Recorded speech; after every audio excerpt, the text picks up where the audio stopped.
Hi you! Welcome if you're new, welcome back if you're not. Just a quick note before you listen, you may be better off watching this on IGTV or on YouTube, simply because my guest uses a slideshow. Your choice.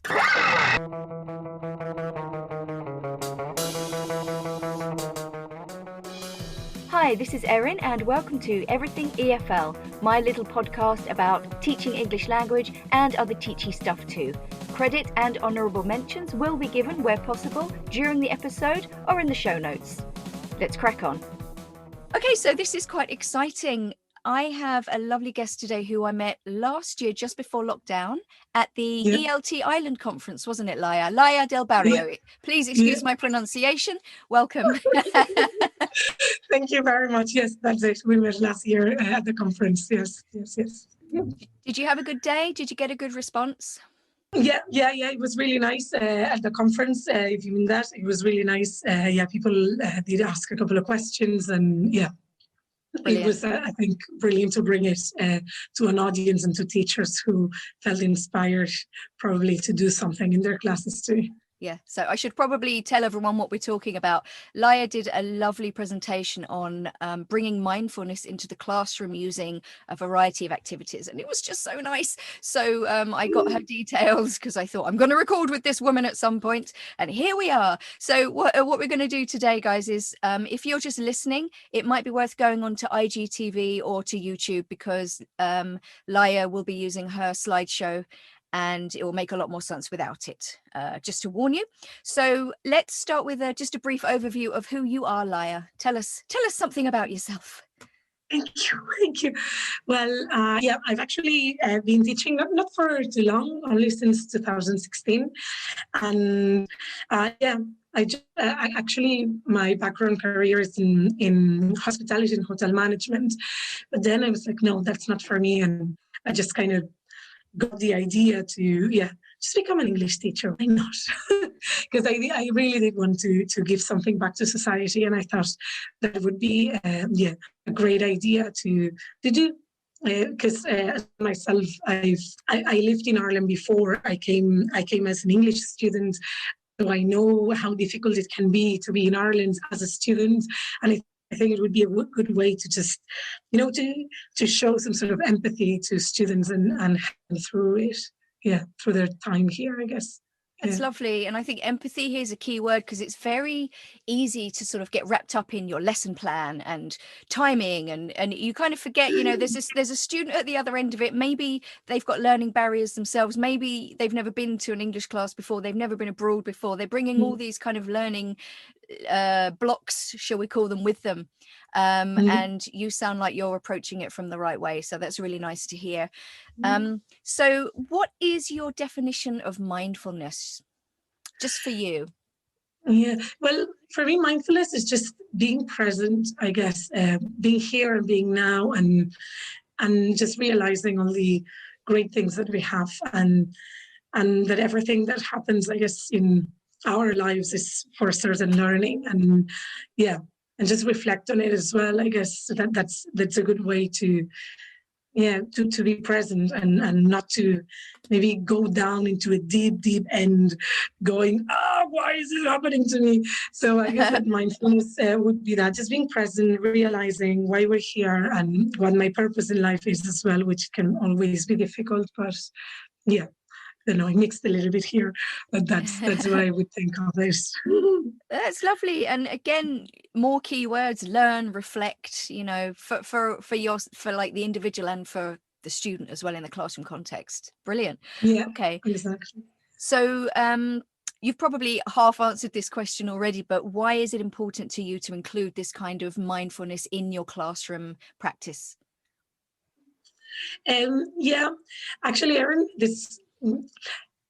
I think it's always important to do it somehow, like in class or outside class. And I think especially like when students come to Ireland and it's their first time here, as you were mentioning before, they come with a lot of difficulties at times, and they encounter really loads of barriers here too, and sometimes they can get really depressed, and I think that when you do this type of activities, students really kind of they're grateful for it. I mean, they're really thankful for it. And it's a way for them to kind of relax a little bit and realize that this is not only to them that this is happening, it's also to other people that are struggling and they're going through stuff. And then it's a way to open up discussion and to open up the classroom, and also to create another type of energy.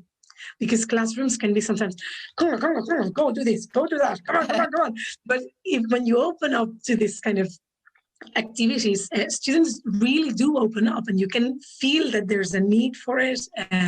Yeah, I think that's why, and just to help students go through this process here. And I can imagine as well that these kinds of activities might not feel like learning per se. So again, I think that's a great advantage as well. Lovely. So how often do you try to incorporate it into your classes, or is it just kind of the fabric of your methodology, shall we say? I don't have a time, let's say, okay, week 2, I'm going to do this. Week 3, I don't do it. I just have a feel of the classroom. I have a feel of the people who are there, and depending on, on how they open up or how they develop the topics that are coming up, then one day I just kind of go, bling, I think we can do this today. Because of course you cannot do this in week 1 when they don't know each other. You would do this maybe after 3 weeks, 4 weeks, when there's a certain, energy going on. So yeah, it depends. Like, actually, was it last Thursday? I did one, and I did it with pre-intermediate, which was the first time that I actually did something like that with pre-intermediates, because I would usually do it with higher levels, but it worked out really well too. So yeah, I'm very happy this was there. Yes, of course, I can actually go into, if you want to, I can start and tell you a little bit what, because it was the first activity that I actually presented at the conference. Okay. And so I can go through it. I can tell you a little bit. I did this one. I did the one about gratefulness, right? And here, so mainly what you do is that you just write some topics. I had Ireland, work, nature, home, things and body. And then you ask, I ask students to write, actually ask them to write 2 words under each category, and just give them a couple of minutes. And after that, I asked them, okay, please tell me what you wrote. Chose a couple of people, and then I wrote it down. And so we went over it, and this and that. And then at the end, my question to them, or my statement to them was like, okay, if you have written this down, there's a certain importance for you just with regards to these things. So then I always ask them, so how often are you grateful for these things in your life? And so then it opens up a little discussion of what do you do when you feel down? Is this something special that you're doing nowadays, or that you did? I don't know, some people pray, some people meditate, others just do yoga. Actually had a student on Friday who said, who had a journal. She said, I'm going to start actually a journal tomorrow about a gratefulness journal. So it opens up these things to discussion. And so that's what we did. We did this. We started. It is actually a great warmer as well, and also a great way to introduce the verb patterns as well. No, I'm grateful for, after preposition. What do you put? I put ing. So it's a great way to introduce that too. So, and with this activity, there's just one thing that comes with, and it's just a gratefulness list that I use. It's from tinybuddha.com, that is called 60 Things to be Grateful for in Life. And then I gave it to them, and that was online, so I sent it to them actually, and they just had to choose 10 things that they would value the most in that list. And then what, they put it on the wall on A3 paper? They choose from the list. Okay. Yeah, exactly. So that you do it when it's a face-to-face class, no, because everything is online. So we just kind of said it out loud. Okay, what have you chosen? I've chosen this. What have you chosen? I've chosen that. And you can even put them in pairs and breakout rooms and ask them to talk about it as well. So but if I were in an actual class, a physical class, I would have an A3 paper and make them write down what they are grateful for. And so once a week or a fortnight or every day when they come to class, write something, nature, my lungs, legs, for being able to see whatever it is. Yeah, so it's there in class. Okay, and would you keep that list and add to it, or would you start new lists every week? No, I would keep it. I would keep it Yeah. and add to it. I mean, of course, not everyone does it. I would just say, yes, please, yes, please. If you could just write something there, they would go and write it down. And it depends on which week I actually do this. Yeah. And yeah, it's just have to see how it goes. Lovely. What a very simple, sweet activity. Number 2. I'm So, excited. number 2, here it comes. So number 2 is positive quotes. Actually, in that same website, on that same website, you find loads of positive quotes, and this can also be like a warmer activity. And so you just choose quotes, and I chose some here. Before you speak, let your words pass through. 3 gates. Is it true? Is it necessary? Is it kind? This would be an example. There's more. So everything that happens to you is your teacher and all that. So what I would do is I would just choose maybe, it depends on the number of students that you have. Maybe you can choose 5 of them. And then next to those quotes, you would ask some questions that you would have already thought about. Because sometimes if you leave just this quote of before you speak, let your words pass through 3 gates, if students don't have like maybe imagination, or they don't feel like sharing much, they just say, oh yes, that's right. And that's it. So what you want them to do is to speak a little bit. So yeah, some questions. Okay, I put here a couple of questions like, do you pass through these 3 gates before you speak? Why do you think it is important to do so? Do you think our words can cause harm? In what way? So you think about your own questions, and this is just an idea. And then you do the same for each quote. Yeah. And then after that, with the quotes, if you're in a physical class, I would usually or put it on the walls or just pass the papers around and give them about 4 or 5 minutes. After 4 or 5 minutes, change. And they change the quotes and they talk to their partner. Groups of 3 usually, because it's better, because there's more conversation going on. And yeah, and that's it. This would be it with positive quotes. One thing that you can do is you can create a writing as well out of one of them, which I chose one here that I really liked. And you can choose one that you believe has a certain meaning. And then again, you will ask certain questions, and then they would write about it. It depends on their level, of course. A pre-intermediate, I would not give them a super long text, and I don't think I would specifically do a writing about these things in pre-intermediate, but intermediate plus upper intermediate, they can start doing this kind of writings because they are deeper than what they usually write. Like write an email to, so you write about your feelings a bit more. Yeah, It's definitely more beneficial in a way. And I mean, you know, the internet being what it is, I think you'll always find a meme or a quote to suit most levels. In terms of resources, it's all out there. You've just got to have a little bit of patience and sift through a few, but great. Again, very accessible. Yeah, indeed. And there's loads of quotes all over the internet. I use tinybuddha.com because it's there and it's easy, but there's loads of other websites. Good. My number 3 is my motivational board. So with this one, actually, these are pictures that I did with my students.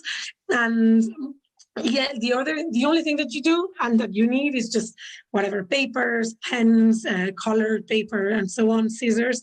And then this is actually to be displayed if you want to in the same classroom on the wall, or if you have a canteen in the school, you can put it there. And it's about that. They can write any kind of quotes, any kind of words. They can create some sort of shapes, and it's their activity. And so this activity, actually, I had planned it for 1.5 hours, but it lasted 3 hours. What did they actually put on the board? What kinds of things did they put? On the board, I don't think you can see it here. So it depends. I mean, some people, they were saying, yeah, life is beautiful, always smile, or things like that. Some people, they would just feel inspired, and others would actually go online and have a look and just copy them. it really did depend, or just love, positiveness, whatever it is that they felt, they wanted to say. So again, it's motivational words. So that means that the students are going to motivate other students in terms like when they feel down or something. So they would look at this board and then they would kind of go, oh yeah, look, oh beautiful, oh yes, that's nice. Lovely. What sort of instructions did you give for this, or are there any rules they have to go by? Not really. I just brought the color paper, the pens, pencils, and so on, the scissors, and then I just told them, okay, you're going to do a motivational board. And just usually I would not do this as a first activity, like of the mindfulness activities. It would be maybe that third, fourth activity or something, because they are already in that kind of rhythm. Yeah.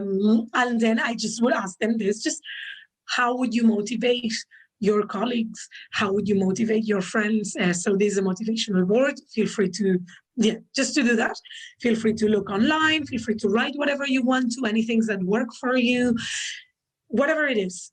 And then I leave it there for them. Yeah. I would usually put some music, like some relaxing music over, or whatever it is. And that's it. I would not get involved. I did say, don't get involved. It's their project. If they ask you, how do you say this? How do you spell that? Of course, you're there. And sometimes they will ask, could you please just write something yourself too? You do, of course. And then you write it and you contribute. But if not, it's their project. And in terms of like language production, is there a lot there, or is it more of a just sort of a motivational project? Because I imagine it might go a bit quiet sometimes. But it's okay. It's not. I think this is more about maybe just going inwards and just trying to feel and what is it that I want to give here in Ireland right now. So you can, of course, teach some grammar if you want to beforehand, or even some vocabulary. You can bring some vocabulary that you've done, things about feelings if you want to. It depends on you. It depends on how you want to treat this activity. Personally, I just treated it as, let's create a motivational board. So it just took that. It actually took the full day, because we had already done like the end of the course exam. We had done it the previous day, and then we had a full day to do whatever it is that they wanted to do. So instead of going to a pub or something, I said, no, we're going to do this. So we did it, and it was lovely. It was really, really a lovely activity. Yeah. Sounds like it. Fantastic. Okay, let's go to number 4. I'm excited. Wonderful. Number 4, CIA. It's not CIA as in spying or anything. This actually comes from coaching, because I did do a course. I took a course in executive coaching and life coaching. And this is one of the techniques that we used there. So this one, I hope I can explain it properly, because how I would begin, it's about having a problem with someone. So that's it. You have to imagine, if you have a problem maybe at work with someone that is always in a bad mood, someone who never smiles and comes to the teacher's room and it's always, that's it. She or he is always in a bad mood, and that really affects you. So you explain, what I do, I explain the situation to my students, and I tell them, okay, so what is it that I can control from the situation? What things can I control? So then they would start saying, you control whatever, your reaction, you can control how you talk to your colleague, you can control whatever it is. What can I control? And then I write it down on the board. And so I tell them, okay, now think about a problem that you have with someone and talk about it with the person next to you. So then they would start talking. I give them just a few minutes, maybe 5 minutes, not too long. And then I tell them, okay, now what is it that you can control about the situation? And then they write it down, their own problem. After that, I would say, okay, let's go back, say, how can I influence the situation? How can I influence? What is it that I can do? And then they will start saying, oh, you can do this, you can do that. Maybe you can smile at the person, maybe you can, whatever it is. And then at the end, I will say, okay, what things do I just have to accept myself? So I'm talking about my problem. And then they will say, oh, you have to accept that everyone is different. You have to accept that everyone can have a bad day, that maybe whatever it is. And so at the end, I say, okay, so now I would like you individually to do the same. What is it that you can influence about this problem? And what things do you have to accept? Now, you can do it just going one by one as in control. Okay, what can you control? And they write it down. Then influence. What can you influence? And they write it down. So go step by step, or just give it to them, whatever you want. And it really is a lovely activity, because it is a lot of reflection, and you have to feel comfortable as well to answer certain questions from students. Yeah. And at the end, what I ask them is, okay, now write down, next time I'm encountered with a situation, what am I going to do? It's brilliant. It's just, there's so much there. It's like, it's a life lesson. There's critical thinking, which is absolutely essential. It's very apt for this time as well. Not just for language schools, any school. If any teacher's listening to this who's just works in any kind of school, this is a brilliant activity to do yourself. Because I know that a lot of teachers are under a lot of stress with the online teaching and the lack of organization and all of that. And then of course, you know, you're going into students who are very confused and who are in, you know, have got a lot of issues going on. So this is a brilliant one for that. Brilliant. I remember sitting there doing this when in your presentation, and I was like, I made you all do it. Yeah. Fantastic. Cool. Okay. And the last one, with the CIA, and that's it. Here are a little bit instructions, and with the last one, it's called renewing your intentions. With renewing your intentions, it's about creating certain questions. So you create questions for the students to reflect on why they are here. Why did they come to Ireland? Because especially when students are in higher levels, they've been here for a year or more, they get a little bit kind of, you know, they're kind of tired of going to classes. They don't really know. And so this is what you put this on the board, or you can put it on pieces of paper, it doesn't matter. And you write questions such as, how did you feel when you decided to come here? What expectations did you have? Were they met? What objectives did you have? Have you achieved them? Things like that. If you haven't achieved them, what you still need to do to achieve them. Yeah. A sentence to help you through the day, 5 things you're grateful for. And of course, they've already done the grateful activity, so they know what this is about. 3 things that you like about Ireland, things you have learned here, 2 difficult things you have gone through in Ireland. How did you overcome them? Good. These are just some questions. You can create whatever you want to. And so what do? You give them the questions, put them in groups of 2 or 3, usually 3, I prefer always 3, and then they talk. And then to do this activity, I think it's also, you can choose a day in which you are doing maybe a speaking test. So you have the rest of the class occupied talking about this, and then you can bring one of the students, and then you can speak, and no one else hears it because they are engaged with this activity. So this, I used it in a couple of occasions, as that. And of course, you give them time, and when they have finished, I think one important thing as well about this is that people cry. Okay, so you don't have to feel bad about it. It's true, people cry, they feel sad, and you can see it, so you don't really get involved. I mean, it's okay, you can walk around a little bit, but don't just be there listening. And I know it sounds a bit like, but how are you going to correct them? But this is not about really, that. It's not about that. It's not about that. I would just walk around, because sometimes you walk around and then they stop talking. And then you're like, okay, fine, I understand. So it's just about this. It's about them sharing and that. So what I do, I think that you can do that, I've done as well. They write a letter. And they write a letter to themselves. Now, you can do it. They write a letter to themselves, or if you really want to know how they write, you can tell them, write a letter to yourself, but I will read it and I will correct it. I don't think I've ever done that, to be honest, because I always use it as this, like when they're doing like a speaking test. And the idea is that when they write a letter to themselves. It's answering the previous questions, all the questions that they have been talking about. They're going to write about it. Now, for this, I choose a nice paper, or you create it, a lovely envelope, and then you give them time. You give them time to write it. And I put singing birds. I love birds because they're very nice. Put the singing birds. And and it's lovely. And they really like it. Some people, I would say 98% of the students do it. Maybe there's 2% who don't want to write it down, but there's they always still have that 2%. That's okay.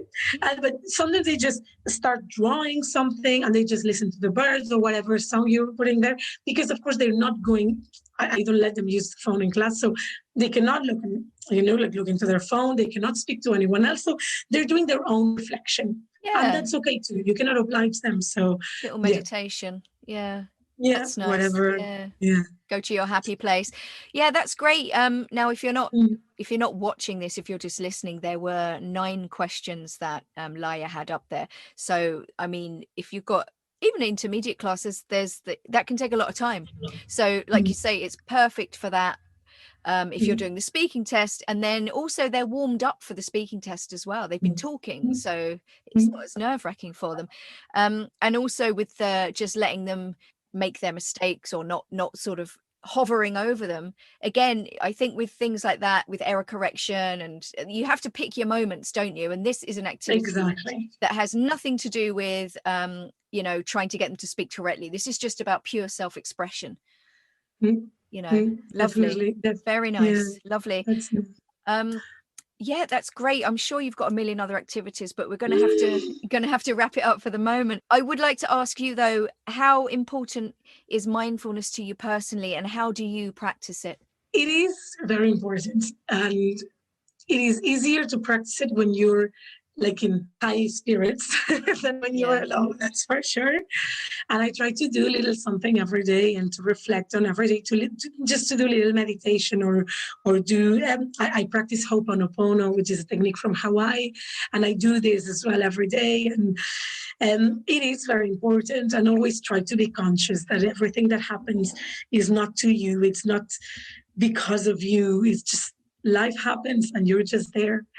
And so always trying to be grateful for whatever happens into your life, and continue, and always thinking, what can I do today to make the world better? Beautiful. What a lovely conversation we've had. Thank you very much. What a pure spirit you are. It's very easy to say it, but now in practice, because I have to say that. Practice makes perfect, though. So I understand you've collaborated with some other people on a book. Do you want to just tell us about that? Oh, yes. Thank you, Erin. The book is called 100 Top Tips, and it's ideas for English teachers for the Irish ELT sector. And it's from New Way Press Publishing. And I collaborated, and I wrote a few sections, and they were mainly on mindfulness. So I don't think it's out yet. It will be out very soon. So just going to New Way Press Publishing, you can get the book over there. And there's loads of different teachers here who are working in Ireland that wrote and collaborated. Just talking about some activities that they do in class in different sections. Yes. Brilliant. And would teachers who are not teaching in Ireland find this book useful as well? Yeah, they would as well. It's just that it's from the Irish ELT sector. That's it. Well, I just want to thank you very much for taking the time to talk to me. And I think that everybody can take something away from this conversation and hopefully leave with a little smile on their face. Well, thank you very much, Erin. It was lovely being here. Thanks, Emil, for reaching out and for asking me to come here. I'm very grateful for that. Thank you. It's my absolute pleasure. Thank you so much for listening. If you enjoyed this episode and feel like giving something back, You can subscribe to the podcast on your preferred platform. You can write a 5-star review on Apple or Spotify. You can follow Everything EFL on Instagram, Facebook or Twitter and engage with me and my followers. If you want to contact me, my email is in the show notes. Finally, and most importantly, share this episode on social media and tell your colleagues. Share the love. Bye.